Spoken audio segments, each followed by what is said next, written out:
Okay.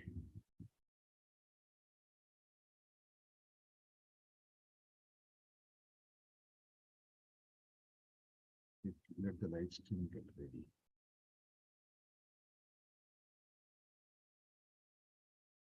Okay.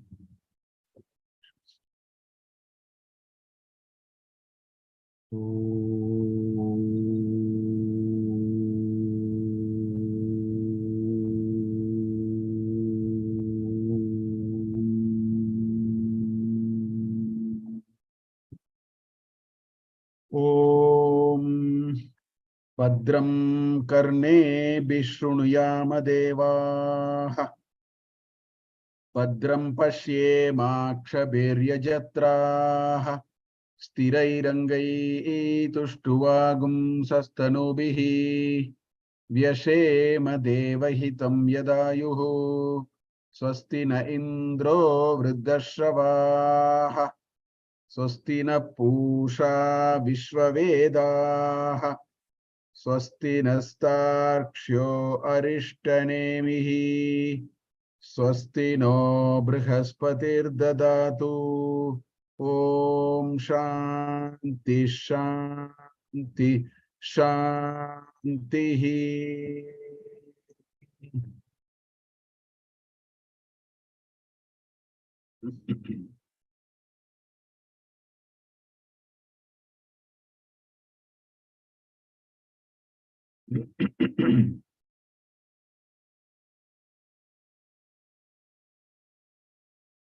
So we have completed 2 chapters of the 3 in Mundakopanishad.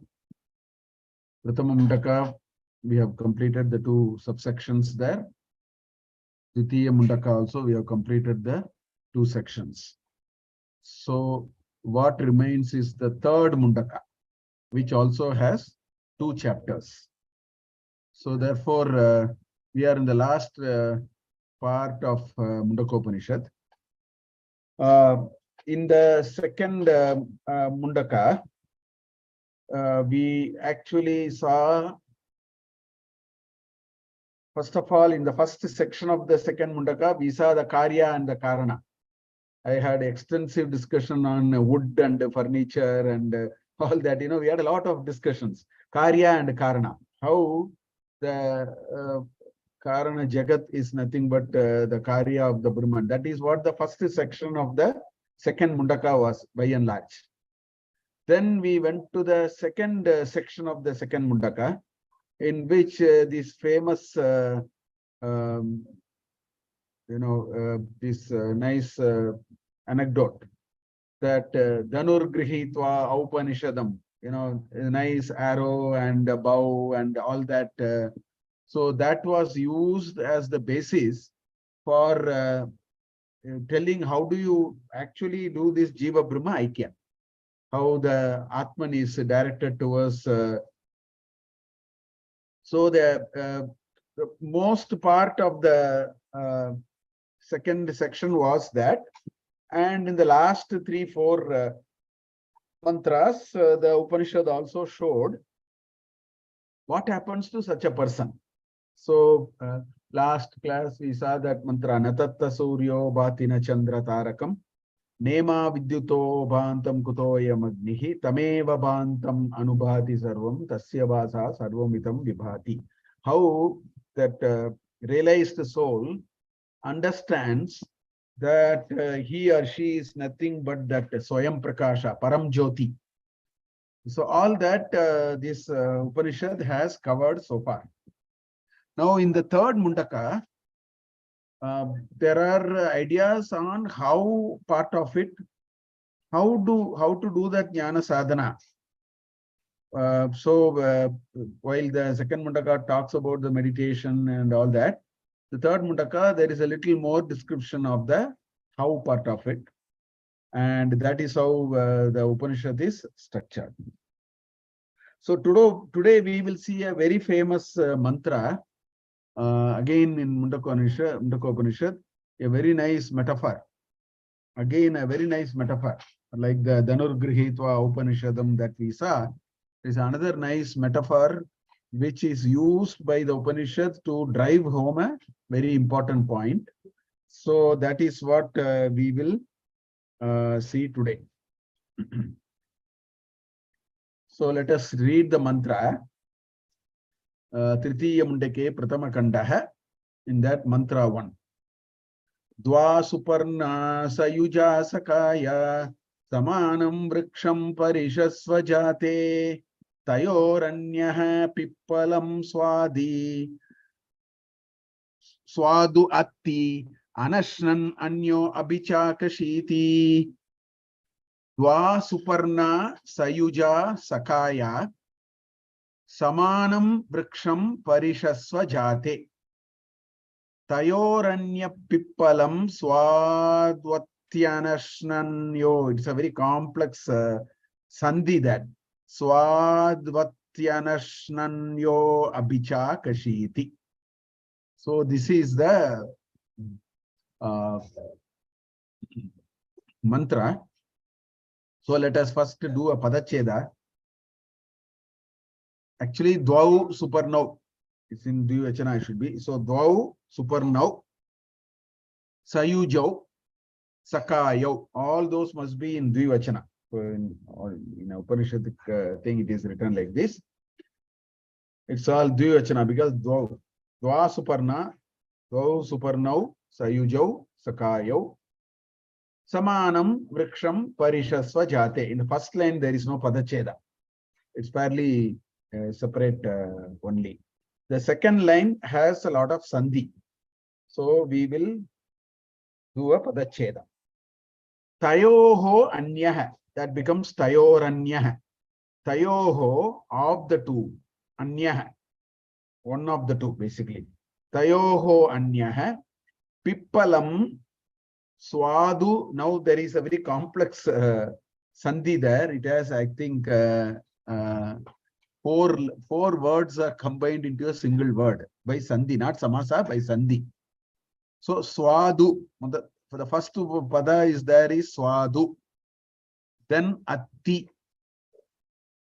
then anashnan, then anyah. Swadu, atti, anashnan, anyah. That in sandhi, swadu plus atti becomes swadvati. Swadvati plus anashnan becomes swadvatyanashnan. Then anyah. They become anashnan anyo. So there are four padas there. Swadu is tasty. Atti is eating. Swadu atti. Anashnan anyah. So there is one more which is not eating. Ashnan means eating. Ashnati means eat. So anashnan anyah. Abhicha kashiti. Means it sees. So what is this mantra saying? It is bringing a beautiful metaphor. So let us try to understand first the imagery that is presented here. Thou two. Suparna. Suparna is one with the shining wings. So it is talking about a bird actually. Right? Suparna actually means shining wings. So two birds with shining wings, Suparnau. Sayujau, they are always together. Yuj means to connect, no? Yoga and all that comes from there. Yuj means to be connected, which means they are always together. It is not that bird A is in place A and bird B is in place B. No. A and B always are in the same place. That's why Sayujau. So these two birds are Sakayo. They are very friendly. They are very friendly. Why? Because they are very friendly because they have similar, they engage in similar things. They have similar common features, etc., etc. So that's why they are friends. The metaphor, the imagery is, we are talking of two birds with shining wings.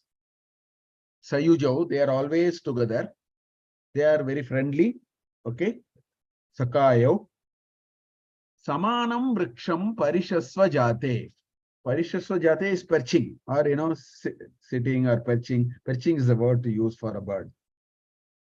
They reside. Samanam Vriksham. So that is why it is Ayujo.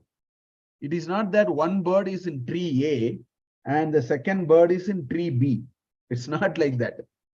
They are Samanam Vriksham. They are in the same tree, not in two trees. So what is the first line saying? First line is giving an imagery. And what is that imagery? There are two birds, okay? And they are always together. They are very friendly. And in the same tree, they are perching. They are sitting, residing, whatever you want to say, on the same tree. That is the first line. Now, second line. In second line, there are two Kriya Padas. Atti is one Kriya Pada, which is eating. Then Abhichakashiti is another Kriya Pada, which is seeing or looking on, whatever you want to say. So, moment you have a Kriya Pada, I have been always saying, Kriya Pada is a very useful way to connect everything. So, moment you say eating, then we can ask what is eating. Who is eating, we can ask first of all. So, Tayoho is Dvivachanam, of the two. Anyaha means one of the two. Tayoho Anyaha Ati. So, we have got an answer for who is eating. One of the two birds is eating. Then we can ask what is it is eating. Pippalam. So, Pippalam is a fig actually. So, maybe this tree is a fig tree. So, these two birds are sitting in the fig tree. And so, we are saying that they are one of them, Tayoho Anyaha, Pippalam Atti. So, then we can ask, how is this Pippalam Swadu, tasty, or that which can be relished, or whatever. So the second line, first half, says, of the two birds, one bird actually is eating the fruits of the tree, which is, let us say, because it's a pippala tree. That's why the fruit is also pippalam. So fig tree. So eating fig. That is the imagery.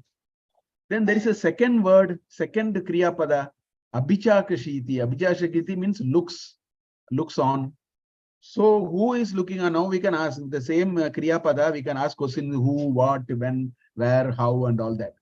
So who is looking on? Anya. There is one more bird now. So the other bird is looking. Then we can ask, how is it looking? Is there any adjective to it? Anashnan, without eating. So that completes the second line. So with the two lines, we have got a nice imagery.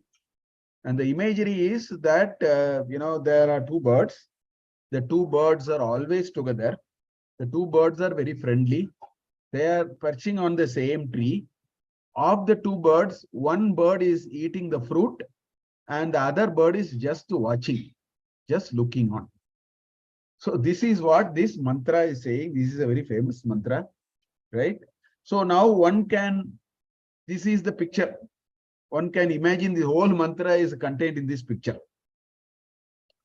In a way, this picture is actually communicating that mantra. Look at here, there are two birds.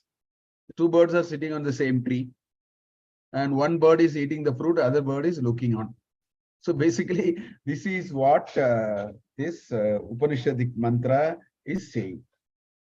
Now, this is the beauty of Mundakopanishad, that it uses a nice metaphor and it actually conveys something very profound. It conveys something very deep. It conveys something which is very, very important to us. So let us try to understand all those. First of all, there is a tree. So what is this tree? That's the first question. Because we are no longer interested in the metaphor. Metaphor we have understood. Now the question is, what for is this metaphor? Why did we have this metaphor? That's the question. So therefore, the question is, what is this tree? The tree is the Sharira. The Stula and the Sukshma Sharira is the tree, equivalent of the tree. So the tree has so many branches, Therefore, the Sharira also so many branches. You have the Pancha Karma Indriyas, the Pancha Jnana Indriyas, the Pancha Pranas, you have Buddhi, Chitta, Manas, Ahankara. So this is basically the vehicle. This is the platform for this bird. This is the platform for this act to happen. In the same way, for every one of us, the equivalent of the tree is the body, Sharira. And I say Sharira, Stula Sharira, Sukshma Sharira, Cha, both of them. The branches are actually indicating the Sharira has so many parts and so on. Okay. Then what are these fruits? That's the second question. The metaphor is talking about fruits. The fruits are the fruits of our action. We engage in so many things and we get the phala of what we do. We get phala immediately. We get phala later. So this janma itself is prarabdha. It is a phala that we get for what we did sometime earlier. So all our karma does not fructify into fruits, not necessarily fructify into fruits immediately. Let's say we have a separate account. We have a tank in which we have kept all the balance. So for every karma, there is a fruit. Ekopi karma, whatever karma we engage in, it must result in a fruit. These are all our cardinal principles of Sanatana Dharma. Every karma must result in a fruit, unless the karma is a nishkamya karma. That is why Bhagavad Gita is emphasizing a great deal on nishkamya karma. Phala may not be there, phala may not accumulate. Otherwise, when we engage in any action, that action must result in a fruit. That is a universal law, not just for Sanatana Dharma. I mean, we'll take very mundane examples. You know, if I am hungry, if I eat, that action of eating must have a fruit that I am, you know, my hunger is sort of exhausted now. I am thirsty. So I engage in an action of drinking a cup of water. And once I drink a cup of water, my thirst is no longer there. So these are examples in which the phala fructifies immediately after the karma. The karma is also a very simple karma. I just took this only to demonstrate that a karma must result in a phala. But then we engage in so many things from morning to evening. You know, we talk to someone, we say something to someone, do something else. We engage in an action which is appropriate, which is not appropriate. We engage in an action in which we encounter a whole lot of things, and we take so many decisions.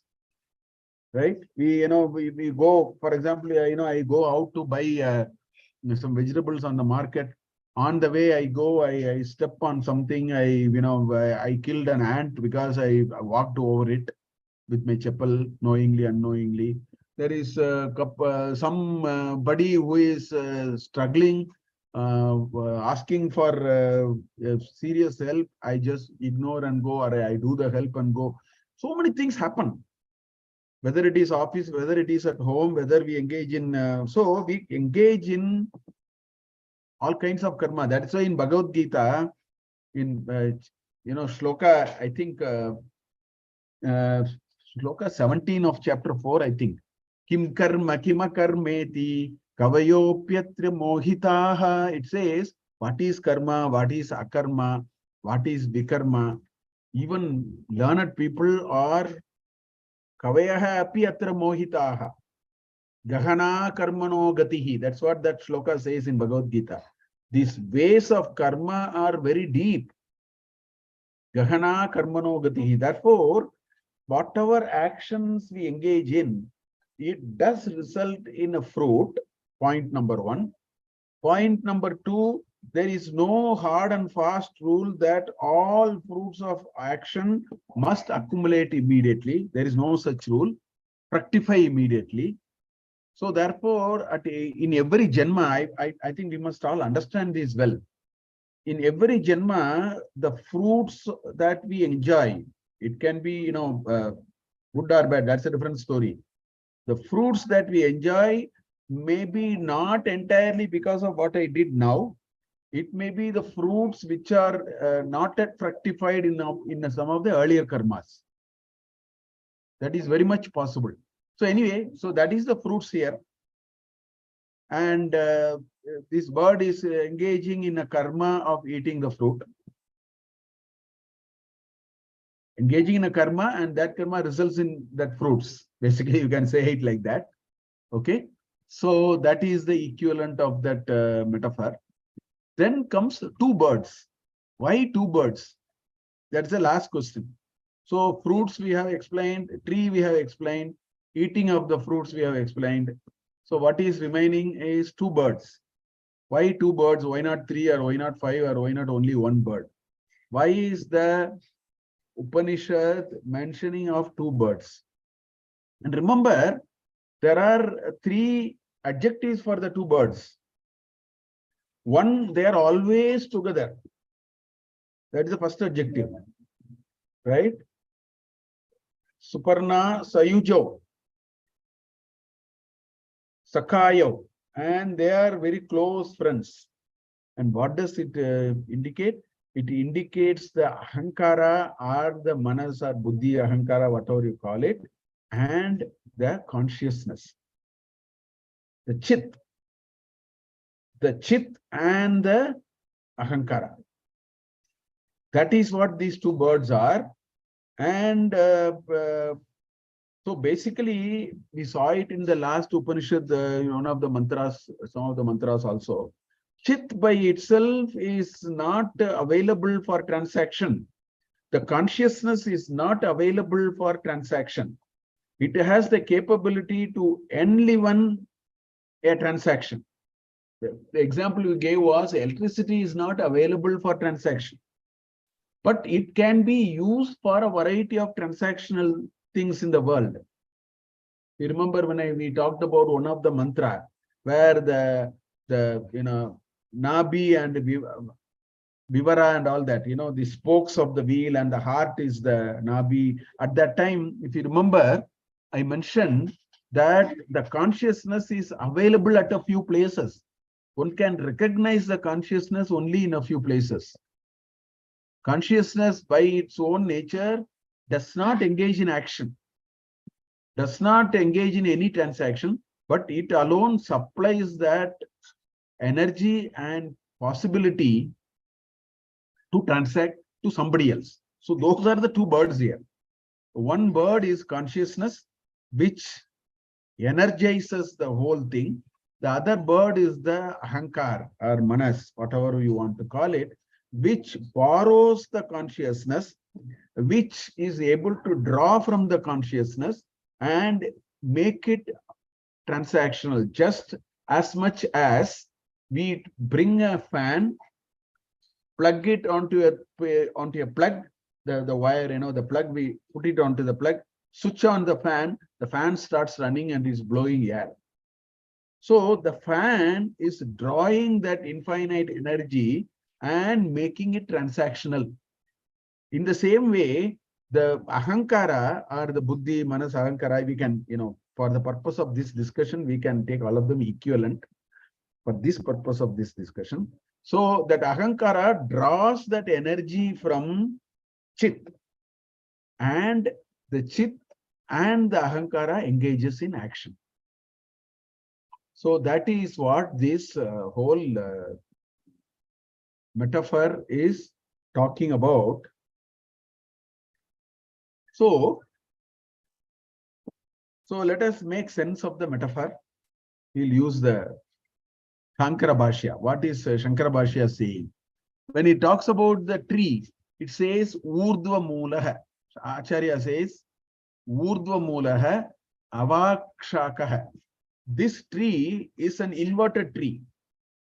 The Mula is on the top because we are all, coming from there. Our roots are there. So Urdhva Mulaha, the Shaka is spreading down. Avakshakaha. Avyakta Mula Prabhavaha. It is difficult to actually go after and recognize the Mula. The mula is avyakta, but it spreads through the branches and all that. Kshetra samtyakaha. This tree alone is capable of informing us of kshetra. That is what is the kshetra. There is a field in which we are operating. The tree is the field. The bird is operating on the tree and consuming the fruits, right? So, kshetra samjana, it indicates the kshetra. In chapter 13 of Bhagavad Gita, in fact, today's this mantra, this one mantra is completely described in the chapter 13 of Bhagavad Gita. You can take it like that. Kshetra samchakaha sarva prani karma pala ashrayah. This is where all the karma pala are resident for sarva prani, all living beings. So that is the description of this tree. This tree is the sarva prani karma pala ashrayah. It is capable of storing all the karma pala. That's why in this janma, we need a body for going through all the pluses and minuses of life. The pluses and minuses of life are experienced only through the karmendriyas, jnanendriyas, which is part of the body. And that pluses and minuses that we experience are nothing but karma pala. So the body is actually keeping all that and then throwing it at an appropriate time to us, sort of. So sarva prani karma pala ashrayah. So this is the definition of the word tree as per Shankara Bhashya. Then two birds. Ekaha kshetrajnah. One which is known, one which is known of the kshetra, one which knows the kshetra. Lingopadihi.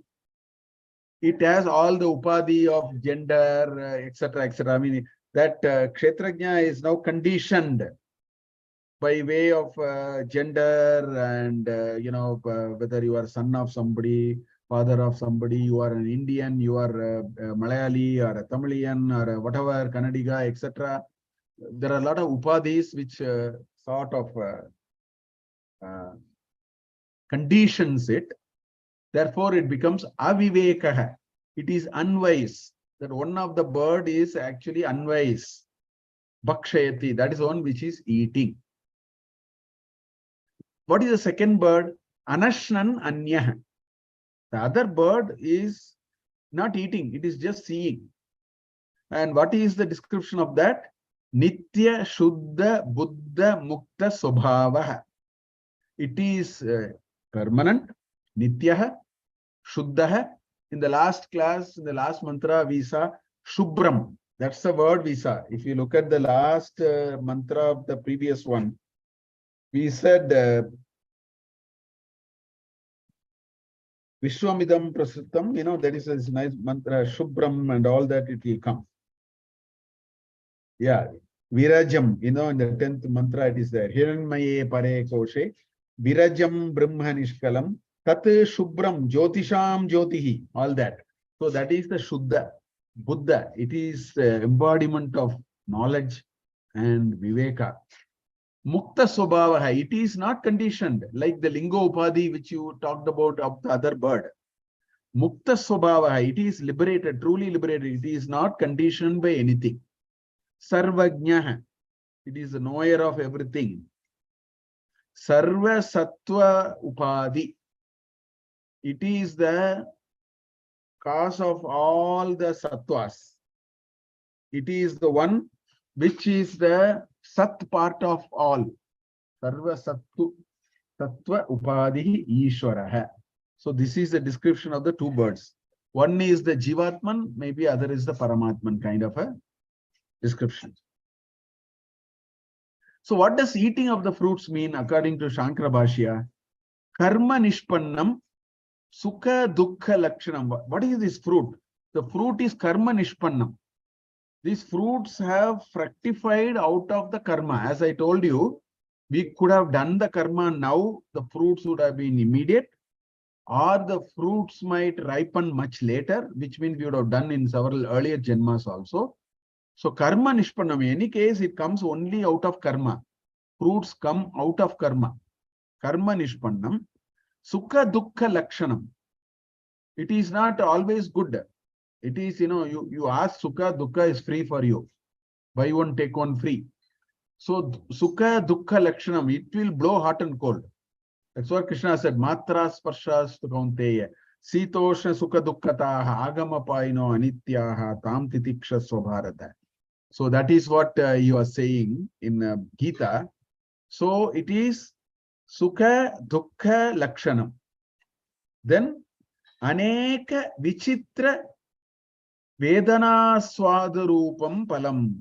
It has all weird kind of combinations of it is vichitra, it is strange, it is uncommon in some ways. Aneka vichitra vedana swada. It is both vedana and swadu. Rupam palam.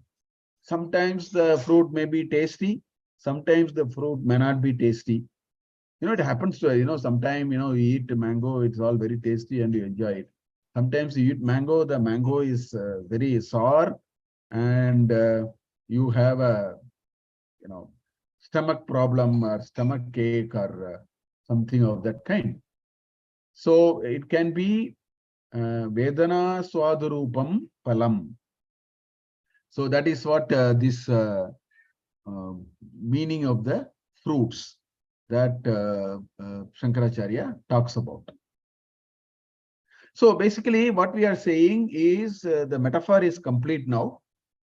The tree indicates something, the birds indicate something, and the phala indicates the metaphorical fruit that the bird is eating is our own karma phala.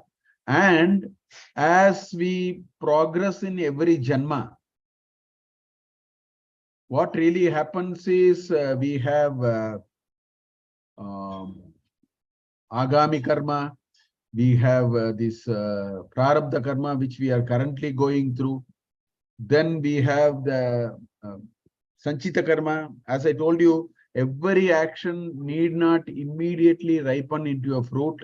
Therefore, there is always an inventory somewhere, right? So there is a work in progress inventory, there is a finished goods inventory, which is agami karma, and there is a raw material which is already there, which is sanchita karma. So all that is what this mantra is actually making sense of, bringing to our attention. So the two birds, there are so many ways by which we can understand the word two birds. So I have put some of them here. Ahankara and Chit. The Ahankara is the one which is eating the fruits. The Chit consciousness is just watching. That only energizes the Ahankara. Now the Ahankara has to decide what to do. The Ahankara could have chosen not to eat, but it chose to eat. The Chit said, I have only given you the capability. What you need to do, I am not telling. The electricity is not saying whether a fan must blow a hot air or whether it must blow a cool air or it should not do anything. That the electricity is not saying. Electricity is only an enabling provision without which none of this is possible. In the same way, the Chit is there, whereas the Ahankara is the one which is actually getting into the empirical world. That is one way. Or the other way to look at it is, one bird is the Shariras, Stula and the Sukshma Shariras, and the other is the Sakshi Chaitanya. We all have that Sakshi Chaitanya. So Shariras and Sakshi. Or another way to look at is Kshetra and Kshetrajna. In fact, that is what the whole chapter 13 of Bhagavad Gita is only about this, about the two birds only. Kshetra and Kshetrajna. Kshetram ityapi mam vidhi sarva kshetra. Kshetrajnam api mam vidhi sarva kshetra subharata. That's what the second shloka says in chapter 13, right? And idam shariram kaunteya kshetram it abhidhiyate. So he first defines what kshetram. Yat yaha veti saha kshetrajnah it abhidhiyate. Kshetrajnam apimam vidhi sarva kshetreshu bharata. He says, so the kshetra and kshetrajna always live together. They always stay together. That is why is samanam vriksham parishasva jato. That is the whole idea. The kshetra and kshetrajna are always together. So that is what it is. Or chapter 13 also, half of chapter 13 talks about the kshetra and kshetrajna. The remaining half of the chapter introduces the same thing as Purusha and Prakriti. From the 19th shloka in chapter 13 up to the last shloka 33, 34. I mean, it talks about Prakriti and Purusha.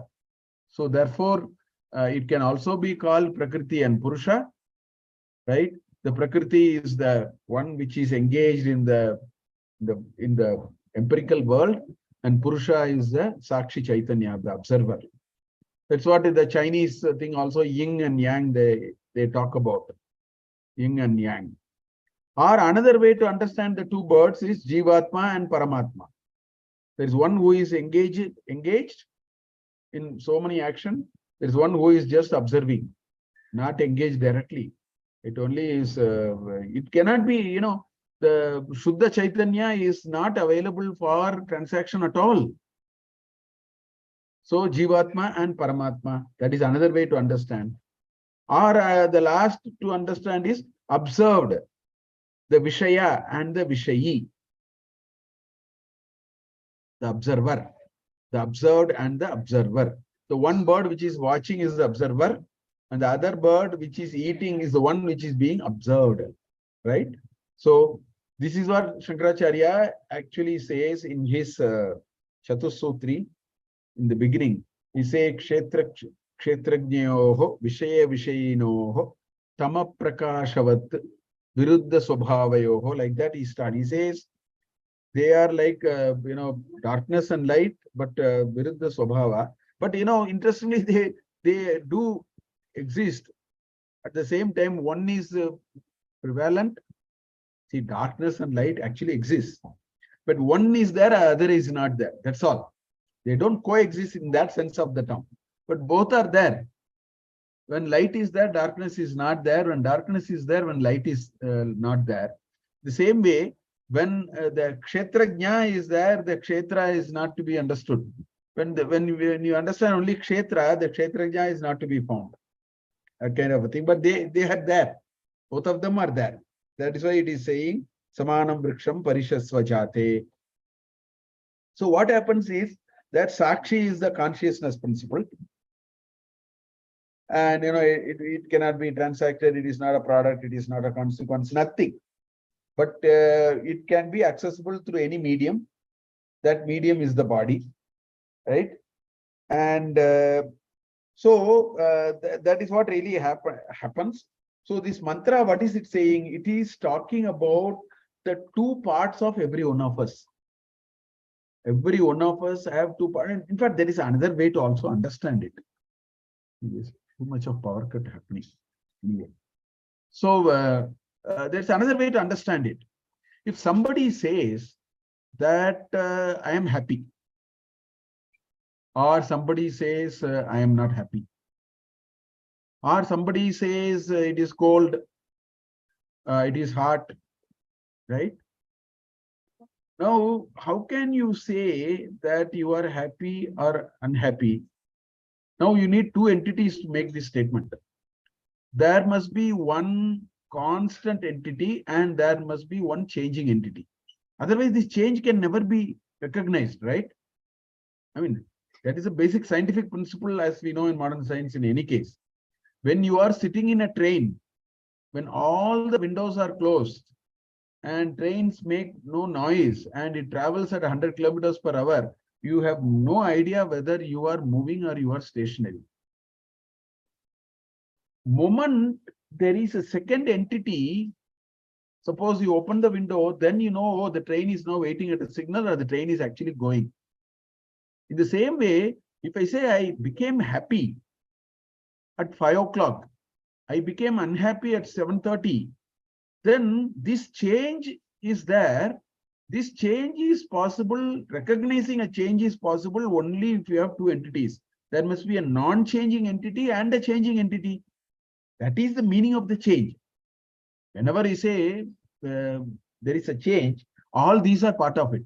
That means there is a non-changing entity which is observing, and there is a changing entity. So the changing entity changed, the non-changing entity observed it, and therefore it came to a conclusion that it changed. That is why we have two birds in us. When I say I'm happy, that means the observer is different from observed, and therefore that difference is throwing out in terms of happiness or sadness and what not. So these two birds are always there. This is what this mantra is bringing. It is only making it profound, saying that one bird is ahankara and the other bird is chit. That part it is actually bringing through this mantra. Now, why do you need these two birds and all that? So the two birds are the Prakriti. So we can summarize this this particular metaphor like this. Two birds, the Prakriti and the Purusha, are observer and Sakshi Chaitanya, or consumer of fruits. The consumer of fruits is the Jivatma. The observer is the Sakshi Chaitanya. There are the two birds. As I told you, fruits are karma, which is consumption of prarabdha and generation of agami karmas. And the two birds are two different levels actually, para and avara. Avara means lower level, para is a higher level, because the observer is at a higher level. The observed, I'm not talking in a spatial sense. I'm talking in a conceptual sense, para and avara. So that is what this metaphor is bringing. Now, the question is, why did this Upanishad bring this metaphor? Is it only to convey this, or is it something more? That's the next question. So first three mantras are only about this metaphor, actually, in the chapter. So we have seen the first mantra. We will go to the second mantra. Tritiya Mundake Pratama Kandaha, mantra 2. Atma Darshane Vita Shokatvam. That is what it is. So now what is this mantra says? Tamane Vrikshe Purusho Nimagnaha Anishaya Shochati Mukhyamanaha Jushtam Yada Pashyat Ananyamisham Asya Mahimanamiti Vita Shokaha. That is the second mantra. Samane Vrikshe. In the same tree, Samane Vrikshe Purushaha Nimagnaha Anishaya Shochati Muhyamanaha. That is the first line. Second line says, Jushtam Yada Pashyati Anyam Isham Asya Mahimanam Iti Vita Shokaha. So the first mantra talked about two birds. One bird is eating and the other bird is watching. Now the second mantra is talking about what is happening to the eating bird. It is talking about the eating bird now, which is us. We are so engaged in the world. All the time we are engaged in the world. So what will happen to us, or what can happen to us? That is what this mantra is bringing. It says, Samana Vrikshe, in that tree, this perched on the same tree, Purushaha Nimagnaha. That one, which is the eating one, which is the Purusha, right? Nimagnaha. That Purusha is deeply immersed, deeply engrossed. Whatever you know, Magna is to immerse. You know, it's like if you have a bucket of water, if you put a cup into it and then push it down, it is Magna. You deeply immerse in it. Okay. So Purushaha Nimagnaha. Nimagnaha. Magna itself is immersed. The ni, you know, prefix for that, Nischena Magna, for sure it is deeply engrossed. That's what it means. So Purushaha Nimagnaha. Now, why is this Purusha, which ought to have been all wise, but it didn't? It got into this, how Anishaya. Anishaya essentially means that without, it's a certain sense of helplessness. It couldn't help. You know, here I have written it as impotence. Grieves for impotence is what I have written based on some whatever. translation I could lay my hands on. Anishaya is a certain sense of helplessness. Looks like this particular Purusha, which ought to have been very wise, got engaged into the act of eating the fruits. And by doing it, what happened? Shochati. It started grieving. After it started engaging in the act of eating the fruits, shochati. It is grieving. Mukhyamanaha. Moha is delusion. Mukhyamanaha is deluded. So this Purusha is completely deluded. And out of an act of apparent helplessness, it has gotten into the act of eating the fruits. It is deeply engrossed into the act of eating the fruits. And what has it resulted in? It has resulted in shocha. There are two adjectives here, shochati, mukhyamanaha. It is grieving and it is completely deluded. So the first line talks about what is the experience of the eating bird. So that is what it is saying. Or why is the bird engaged in eating? Ideally, it could have actually been an observer. Why it got into the act of eating? That is explained here. So actually, the question that is thrown in front of us is whether am I an ahankara or I am the sakshi? That's the question. If you say that I am the ahankara, I am backed and energized by the sakshi, that means I will be engaged in the world and I can be miserable. I mean, there's no guarantee. Some days I can be miserable, some days I can be, I mean, it's a roller coaster ride. And this ride is an endless ride. We are not stepping out of it. So the question that these mantras are throwing in front of us is, am I the ahankara, which is being backed by Sakshi to play in the world? Or am I the Sakshi playing in the world with the ahankara? Which means that I will actually play in the world for the sake of playing, but I take my hands off.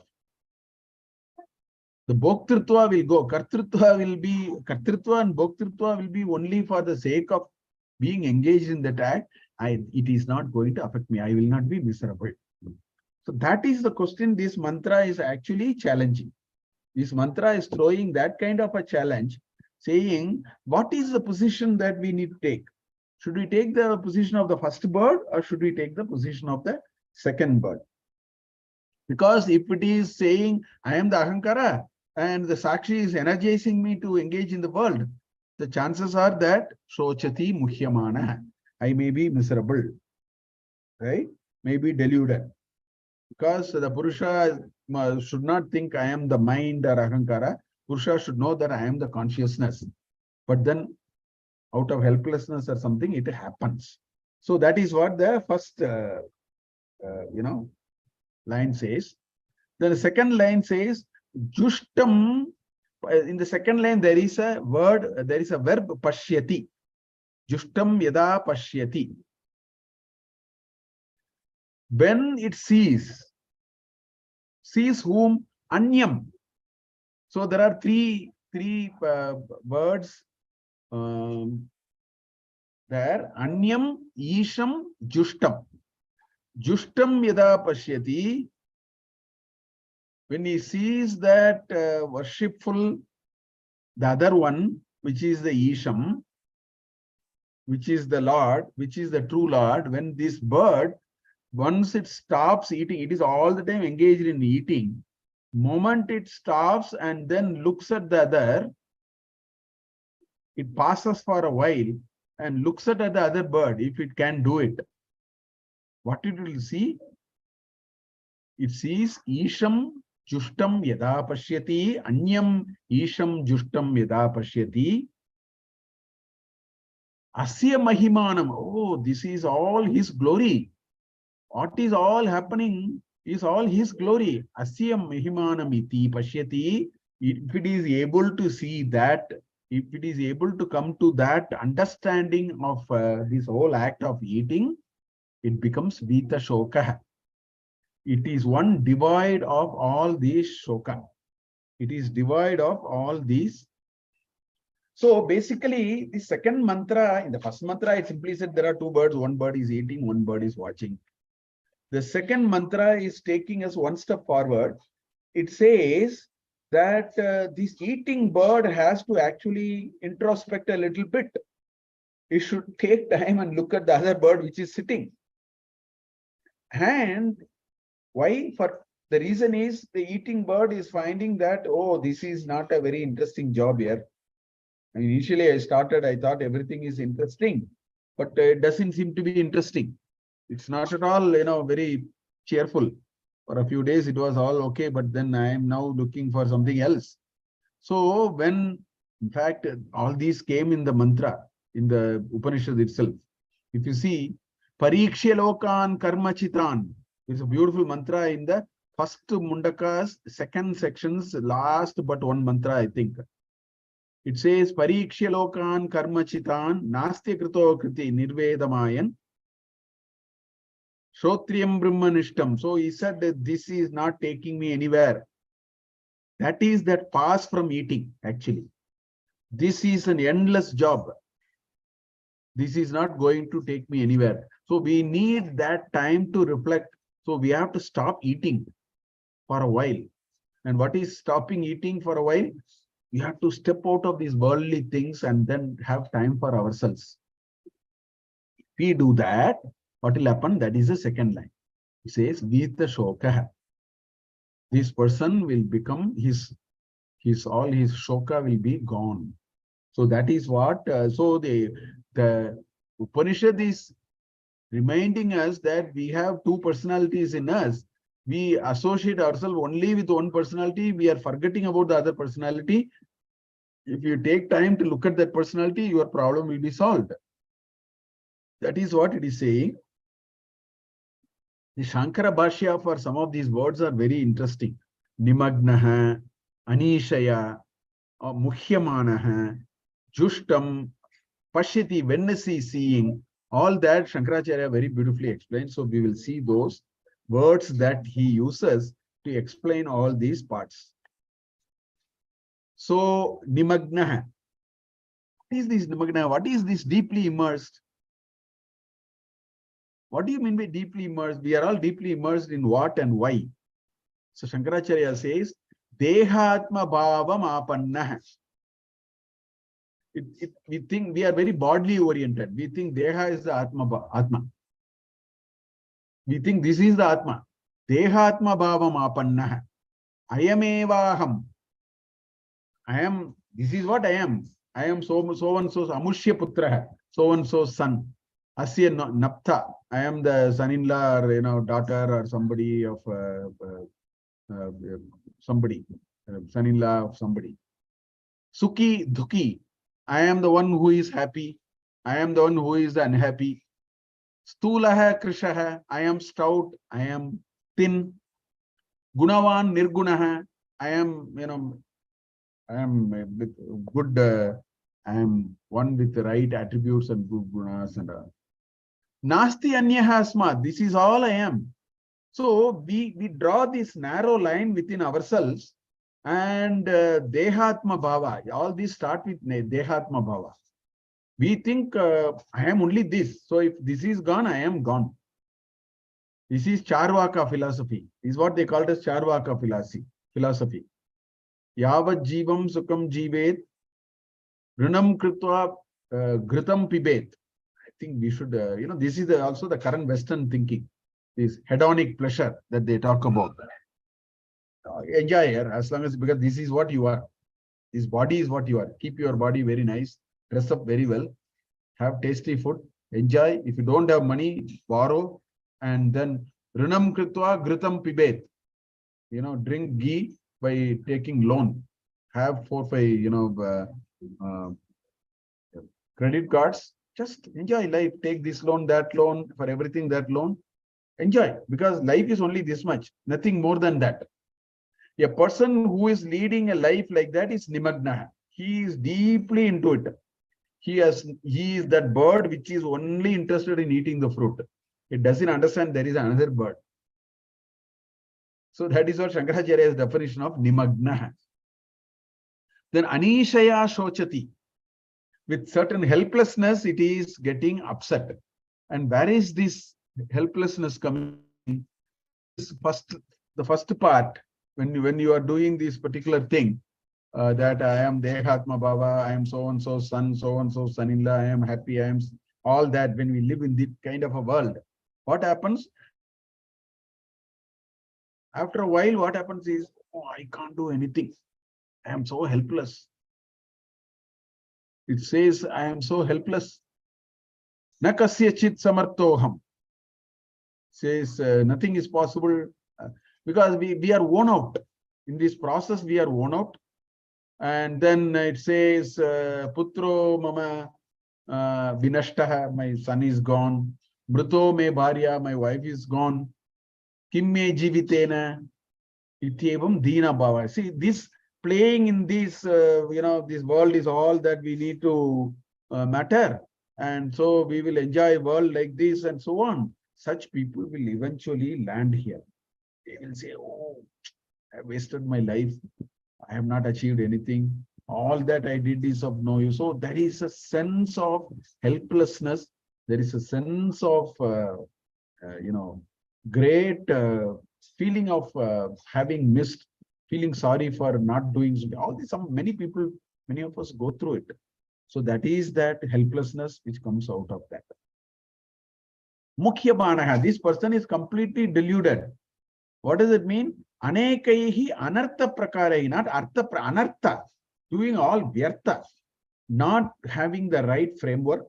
This dehatma bhava itself is a bad framework. If you think I am only this body, it's a very bad framework on which we are actually leading our life. That's the anartha prakara. Aneka anartha prakaraihi avivekataya. I am working in a very unwise manner. There is no viveka. Avivekataya chintam apadyamanaha. I got into this great feeling of, oh, I have lost out. I think all that I did was wrong. All that I did was useless. We should not reach that stage at the age of 60 and 70. That's why these Upanishads are very important. It helps us turn around and then at least begin to think there is another bird to look at. It will help us to think there is another bird to look at. That's the most important thing. So, Mukhyamana, he is completely deluded because of anartha prakara, not artha prakara. They're all anartha. All our ways of doing things are anartha. Pashyati. There is a word pashyati, no? In the mantra, pashyati anyam, jushtam, isham. Right? How does he see? Katam pashyati. Is this happen just like that? No, there is a process to it. There is a long marga for that. Shankaracharya gives this example. He says, Aneka janmasu, in several janmas. This doesn't happen in one janma. It happens over several janma. That's why, we all are sitting in this satsanga because this is a product of several janma for all of us. Aneka janmasu, shuddha dharma chitta nimittataha, by taking a path of dharma, shuddha chitta, shuddha dharma chitta. It's a clean mind with a dharmic orientation. On account of that reason, Kenachit karunikena darshita yoga margaha. Yeah, somebody, a guru with a lot of compassion, karuna. Karunikena here indicates a guru. The guru has the compassion to show us that path. Darshita yoga margaha. We got the right road. See, I always say this. We should go on the right road. We should be on the right road. We should not be on the wrong road. Even if we don't move, it is okay. Even if we move slowly, it is okay. We should be in the right direction, in the right road. That a guru can show. So, kenachit karunikena darshita yoga margaha. And out of that, what happens? Ahimsa satya brahmacharya sarvatyaga shamadamadi sampannaha. That sadhana sampad, all those are coming here. Somebody who has really prepared himself or herself like that, Samahitatma san, he reaches a mental equipoise. He is able to bring to himself a certain peace, and a certain state of rhythm, such a person will see. Pashyati. So that is what it is saying. I think this mantra requires a little more discussion, which we will continue in the next class. It's 6 o'clock. We will now stop here with this Shankara Bhashya explanations for the second mantra. Om Purnamada Purnamidam Purnat Purnamudachyate Purnasya Purnamadhaya Purnamevavasishyate. Om Shanti Shanti Shanti.